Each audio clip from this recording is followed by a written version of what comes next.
Loki, the God of Mischief and no good brother to Thor, is actually one of the most lovable and charismatic characters in the entire Marvel Cinematic Universe, despite being a complete and utter psychopath. Last time I saw you, you were trying to kill everybody.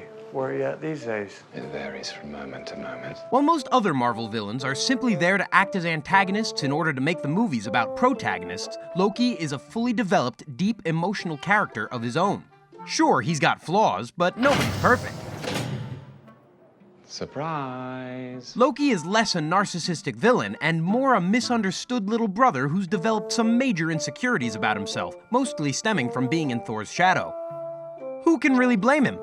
Join us as we dive into the complicated life of Asgard's most mischievous denizen.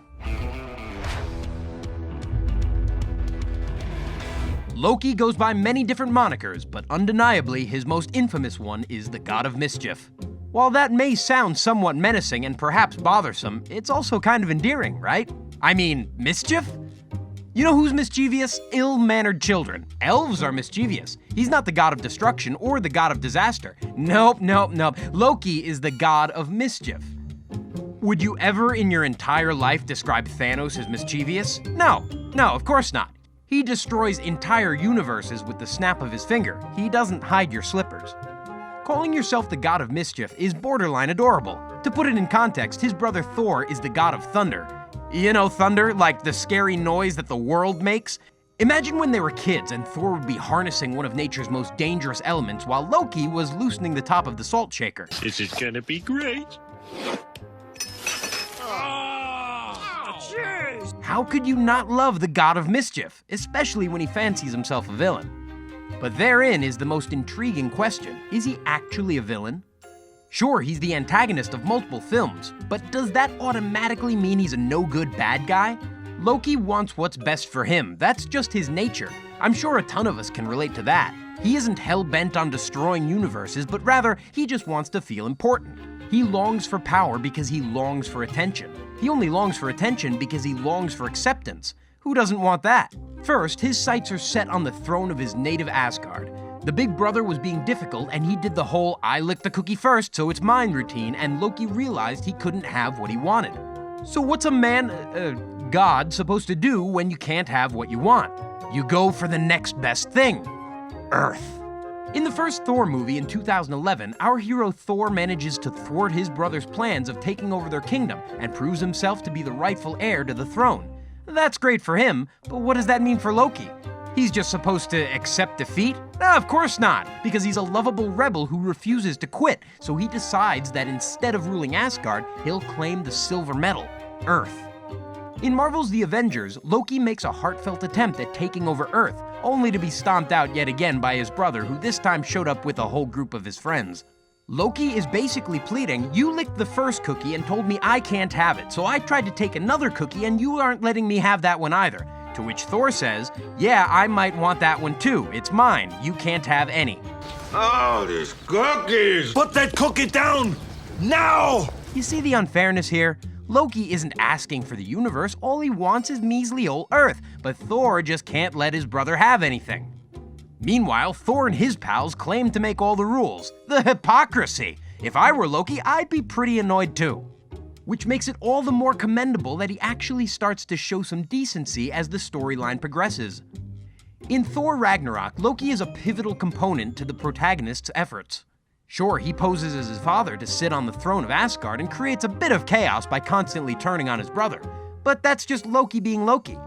His sole intentions are narcissistic acts of self-glorification. When you can understand that, his actions seem somewhat justifiable. He isn't a villain per se, he's just really into himself and hungry for power. He's basically the Kanye West of the Marvel Universe. He's not evil, he just loves himself to a dangerous degree. By the end of Thor Ragnarok, he and his muscle-bound bro are practically teaming with one another to save the day. We are not doing Get Help. Get help! They make Anthony Hopkins so proud. In fact, given Loki's habit of changing bodies and shifting from male to female and back, some of the more recent comics have started exploring Loki's sexuality.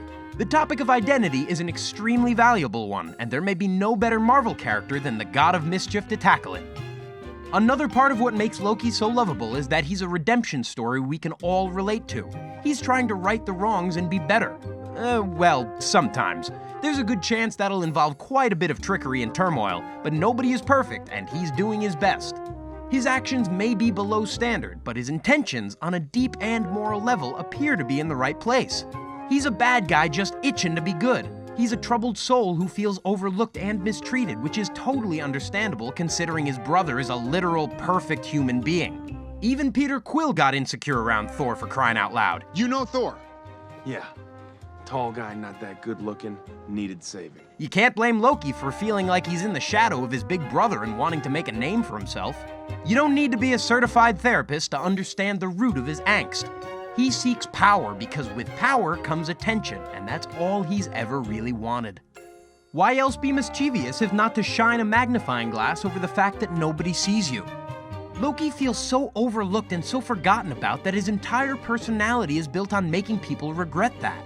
Rather than continuously attempt to take his brother's life, Thor should perhaps ask his brother why he acts the way he does.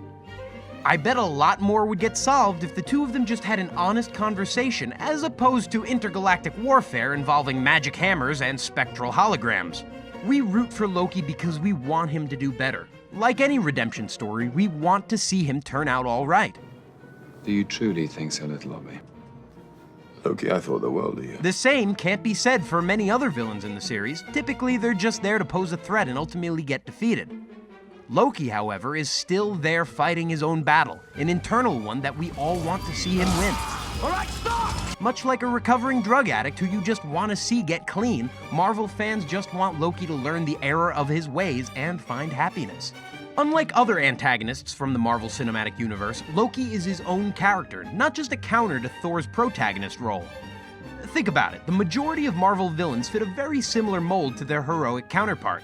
Bucky is Captain America but angry, Killmonger is T'Challa but angry, Ivan Vanko is Tony Stark but angry. I could go on and on like this. Marvel has a tendency of making their heroes and villains somewhat mirrored images of one another, so that the disparity between good and evil could be clearly laid out and challenged. However, Loki is one of the rare ones that is nothing like his nemesis. Thor is a brute, a warrior, a kind of dumb jock if we're being honest. Loki, on the other hand, is cunning. He's a strategizer and a plotter who's a poetic blend of power-hungry and sensitive while also remaining witty and charming.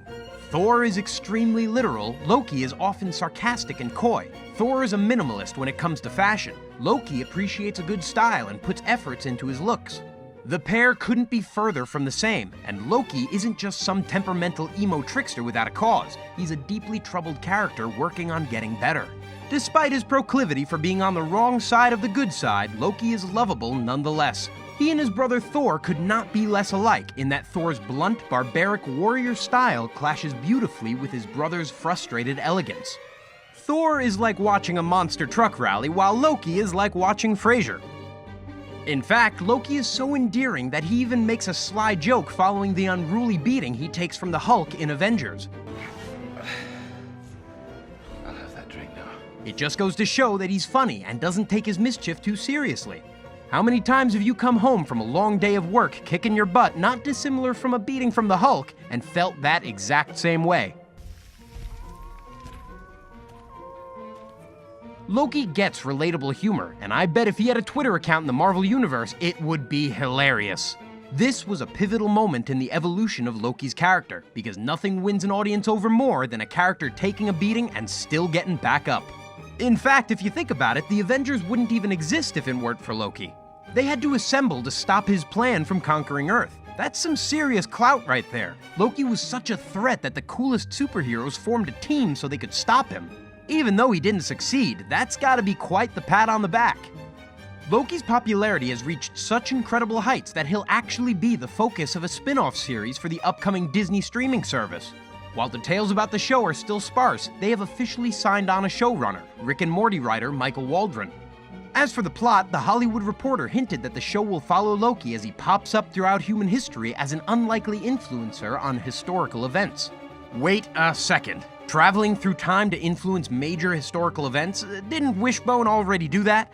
I mean, time travel would be a clever way of not having to deal with Loki's apparent death in Avengers Infinity War, where the lovable trickster was taken out early on in the film and quite thoroughly by Thanos. While there's still no release date, and as of now the show is yet to jump into production, Tom Hiddleston has assured us that he'll be involved in one way or another.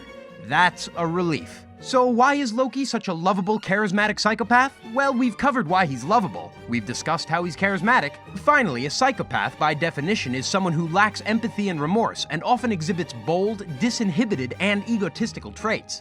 If you don't think that's Loki in a nutshell, then I'm not sure what movies you've been watching. Are you a Loki fan? Do you feel closer to the character after having watched this video? Are you genuinely rooting for him despite his villainous ways? No matter your sentiments, Loki is an undeniably enigmatic persona and vital component to the Marvel Universe. Let us know in the comments down below how you feel about the God of Mischief. Also, make sure you hit the subscribe button to stay up to date on all the new behind-the-screen videos. Hit the little bell icon to make sure you get notified, and if you enjoyed the video, do us a solid by giving it a thumbs up. Loki would really appreciate it.